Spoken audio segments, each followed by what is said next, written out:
Hello friends, welcome back to my channel, Rosie Rose Reads. I am Rosie and I am reading, and somehow it is already August, which means I am back for another Mood Reader Monthly Maybes, which is my version of a TBR video. So I did the first one of these in July and that video wasn't super popular, but I figured I'm gonna do it again because I actually read a couple books from my July TBR. So I think I put 10 books on the list and I read 4, which like 40% isn't a great ratio, but when you think about the fact that I have like always been a mood reader and never really done a TBR before, I feel like it's pretty good.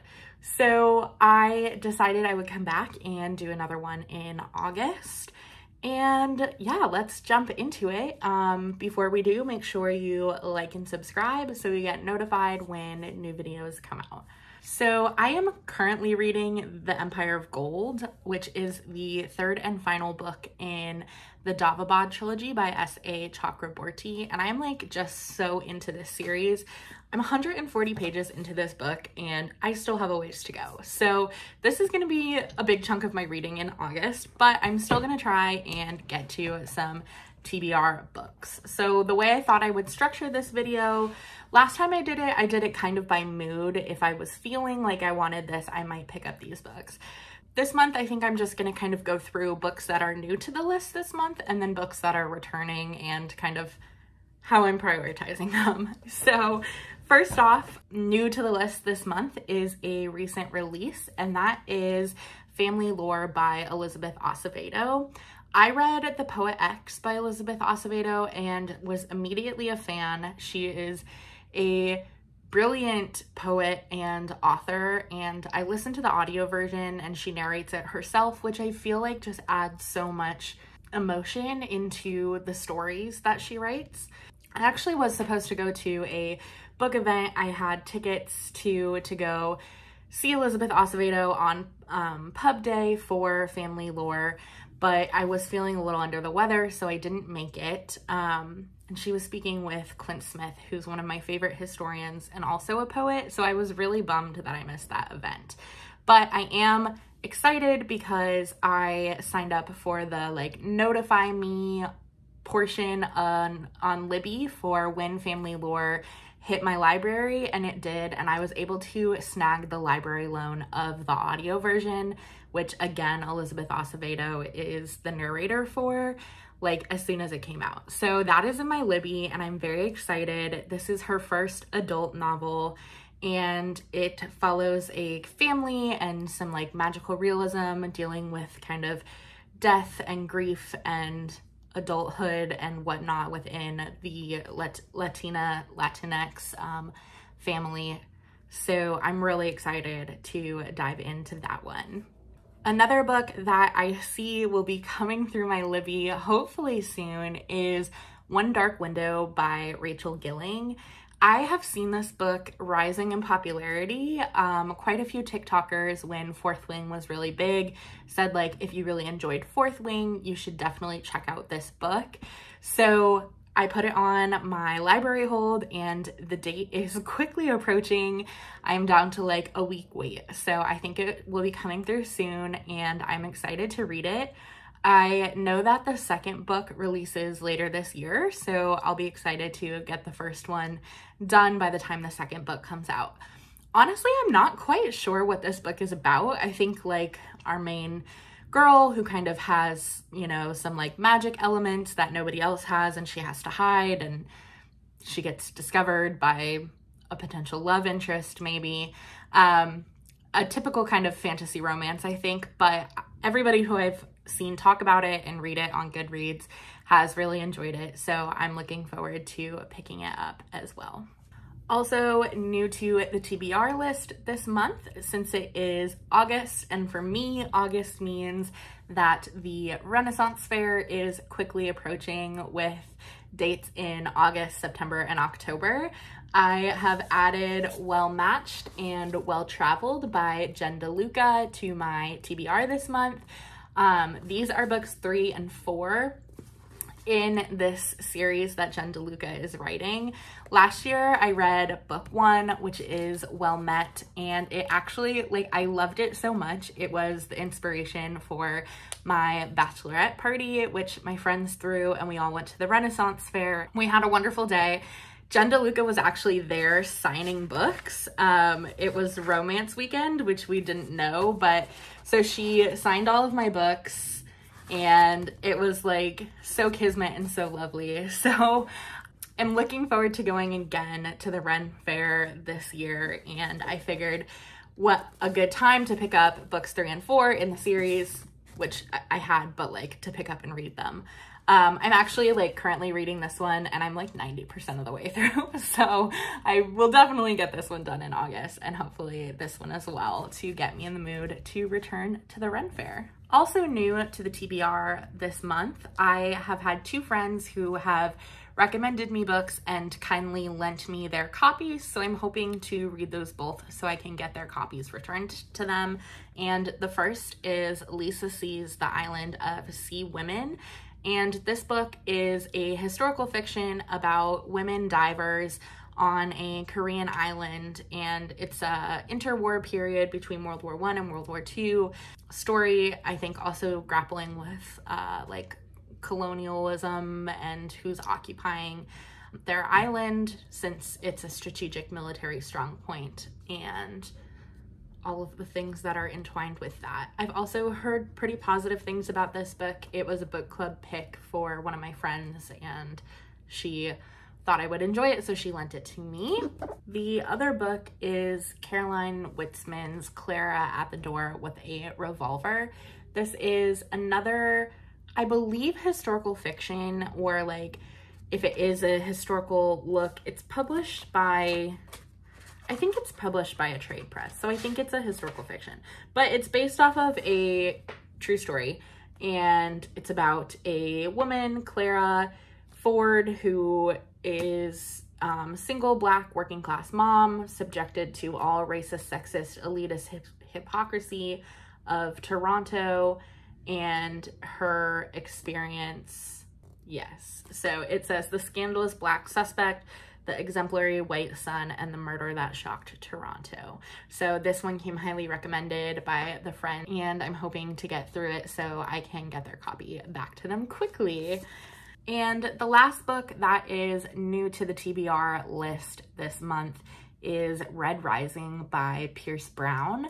My husband actually read these books a while back and has all of the audio versions on our Audible account that we share. And I remember picking it up and listening to it again a couple years ago, and I never really got into it. I think I maybe only listened to the first hour, and I just like wasn't intrigued, wasn't in it at the moment. However, TikTok has been, or like Book Talk has been going crazy about the Red Rising series recently.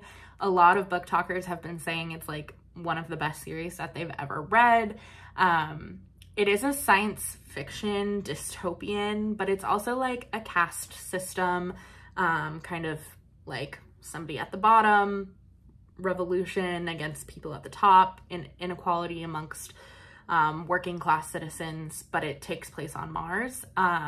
So I am interested in giving it another go around, and I don't know if I'm gonna get to it this month. I'm hoping to, since I think one of the really fun things about reading is reading popular books when they're popular. And I know not everybody agrees with that, and like some, you know, creators on book spaces want to be giving you like recommendations that are not super popular, and that's wonderful. Like I enjoy reading both books that aren't super popular and books that are, but I really love the community aspect of reading. So I think since Red Rising is kind of having a moment, I kind of want to like see if that inspires me to get into the book a little bit more. So I did add that one to my August TBR this month, and we will see. Not new to the August TBR this month is Divine Rivals by Rebecca Ross. If you watched my June wrap-up or my July wrap-up, you know that I just finished the duology, the Elements of Cadence duology by Rebecca Ross, which is A River Enchanted and A Fire Endless. and I absolutely fell in love with those books. They stole my heart. They like completely enthralled me. I was so into them. I just couldn't stop talking about them.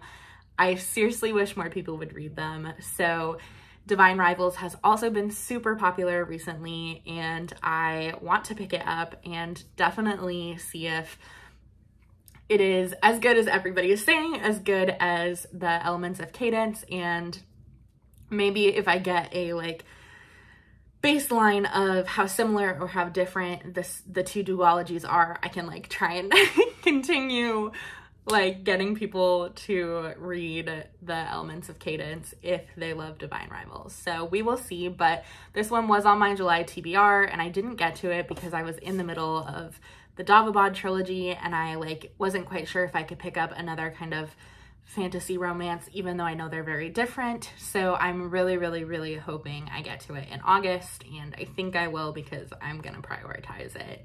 It is a like workplace romance, kind of YA romance, and I know there's like enchanted typewriters where they're writing letters to each other, but they both don't know they're writing letters to each other. So I'm really excited. I love Rebecca Ross's writing so much and the world she's able to create. So I think I'm gonna love it and I can't wait to read it.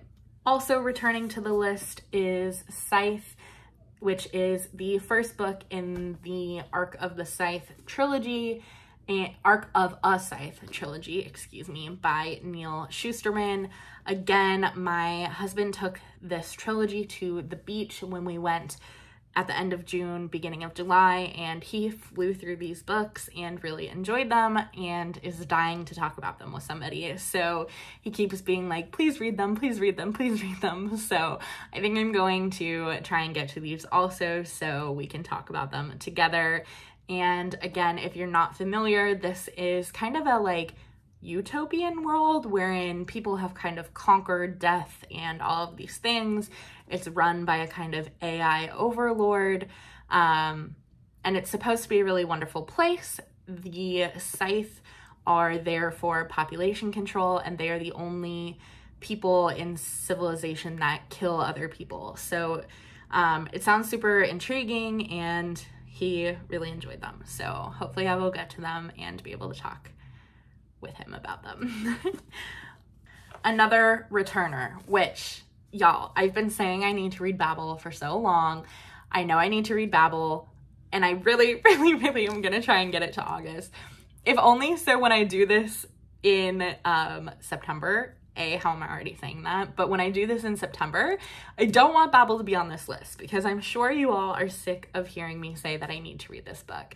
One of my coworkers recently read it and really enjoyed it. So I'm thinking if I can read it, I can talk to her about it.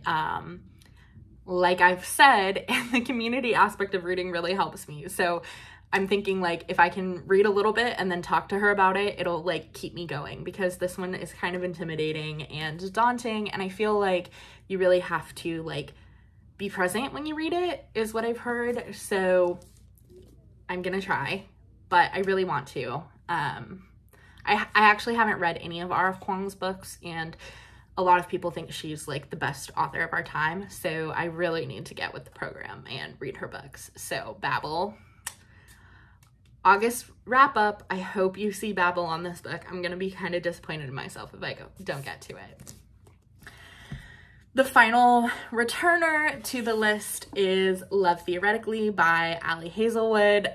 This is so funny, but you know, it's like Barbenheimer, Barbie and Oppenheimer just came out in the movie theaters. I went to see Barbie. I have my Barbie nails. I loved it. I saw a TikTok that said like, if the girlies who read this book understood the theoretical physics of Oppenheimer, I don't think I'm gonna go see Oppenheimer in theaters, but it was just so funny to me. So I loved Ali Hazelwood's other two, Love Hypothesis and Love on the Brain, and a lot of people say she's like a cookie cutter writer, but listen, I eat it up. If she knows what works for her and she keeps repeating it, and people keep buying it and people keep eating it up, like, I say more power to her. So I am excited to read this. I'm hoping it'll be a quick read, and I have both the paperback version, and then I also put in a request for the ebook version on Libby, and it came through on my Kindle. So sometimes my Kindle, I just like read a little bit quicker, I think, and I can read before bed and turn the lights off and whatnot. So I'm hoping I can get through Love Theoretically as well, because I'm excited and it's a new release and it should be fun. Okay, everybody, that is 11 books, and yeah, I can't believe it's August. I don't have a lot of plans for August. I kind of like, when it gets hot out, I kind of tend to like retreat inside in the air conditioner and just like chill and whatnot. My husband, like a video game that he's really been looking forward to, Baldur's Gate 3 just released. So I know he will be spending a lot of time playing that, which means I will have a lot of time to read on the couch and watch him play and read my books. So I am super excited, and I'm really hoping I can put a dent into these books, get the ones that have been recommended and loaned to me back to their households, get some of my long-term ones off my list, and hopefully find some new favorites, because there's a lot of books on this list that I am really, really excited about and hope that I love and think that I might love. So I am going to sign off for the evening, and I'm gonna go probably read more of this bad boy so I can try and work through that before I dive into all of these other lovely books that I have planned for the month. So yeah, as always, like, please drop a comment down below. Come chat with me over on my Bookstagram at Rosie Rose Reads. Let me know if you take any recommendations, if these are also on your TBR, if you've read any of these and loved them. I love hearing from you all. I hope this video does a little bit better than my July TBR. And maybe we will see you in September for another monthly mood reader maybes video. Otherwise, we will definitely see you at the end of August for an August wrap up, and hopefully sometime in between then, because July was kind of a slow month for videos for me, and I would love to make more just because I really enjoy them, not because I know the YouTube algorithm needs them or anything like that, but I enjoy making them. I enjoy editing them. It's been a fun hobby and challenge for me this year, so I want to keep doing that. And yeah, before I just keep rambling and making this video longer and longer, I will sign off, and until we meet again, I hope you have a 5-star read. Thanks.